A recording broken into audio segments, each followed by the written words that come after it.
de notre tissu économique. C'est peut-être pas tout à fait le sujet technique, mais ça me permet d'aborder, puisque nous avons peu l'occasion de pouvoir s'exprimer sur ce sujet ensemble, en dehors de cet hémicycle.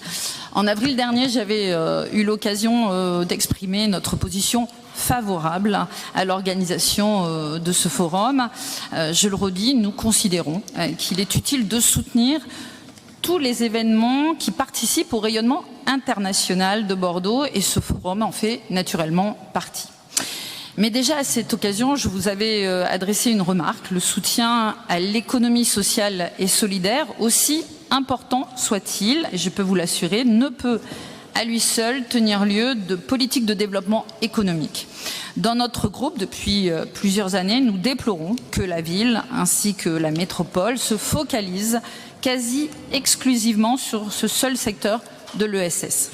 Vous le savez, Bordeaux possède une tradition commerçante ancienne, héritée de son port et d'un arrière-pays florissant, qui ont fait de la ville un carrefour majeur de négoce international, en particulier du vin. Et ce dynamisme historique a façonné ce tissu commercial dense en centre-ville. Ce tissu constitue encore la richesse de Bordeaux. Mais le constat est alarmant. La situation se dégrade rapidement et votre tentative récente d'instaurer une taxe sur les friches commerciales est pour le moins déstabilisante. Présentée dans la presse avant l'été, puis soumise en commission avant d'être finalement retirée, elle a semé le trouble. On y apprend que la vacance commerciale en centre-ville est passée de 4,5% en 2018 à 7,6% en 2024, tout en affirmant que ce taux reste contenu. Mais cela semble un déni de réalité. Et la réponse envisagée est une nouvelle taxe. Nous nous y opposons fermement et nous vous demandons, Monsieur le maire, que vous confirmiez ici que le retrait de cette délibération est bien définitif.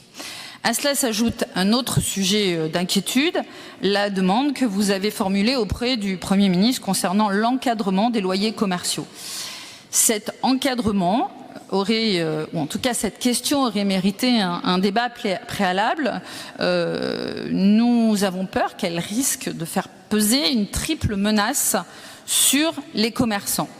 La hausse des droits au bail par le report artificiel de la baisse des loyers, une complexification du cadre réglementaire et la dissuasion des investisseurs et bailleurs de s'engager dans notre ville.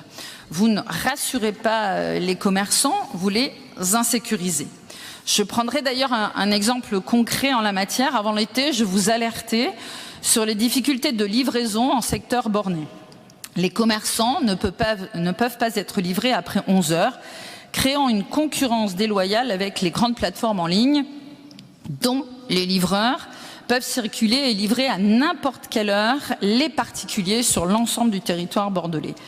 Je vous proposais d'inverser les choses. Rien n'a changé. Vos priorités, Monsieur le maire, sont bien éloignées en la matière de votre affichage environnemental.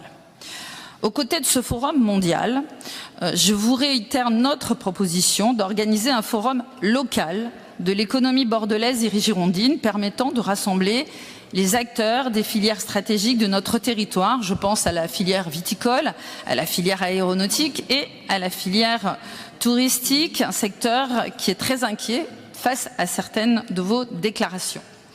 Enfin, Monsieur le maire, il faudrait envoyer un signal aux consommateurs girondins. Dites-leur que Bordeaux n'est pas une forteresse. Je vous propose une mesure immédiatement applicable, car elle ne présente pas de difficultés techniques. Offrons la gratuité de la première demi-heure de stationnement en ville afin d'encourager le retour des consommateurs au plus près des commerces. Le monde économique attend des actes concrets et non une nouvelle structure administrative comme vous le proposez, fût-elle un office du commerce bordelais.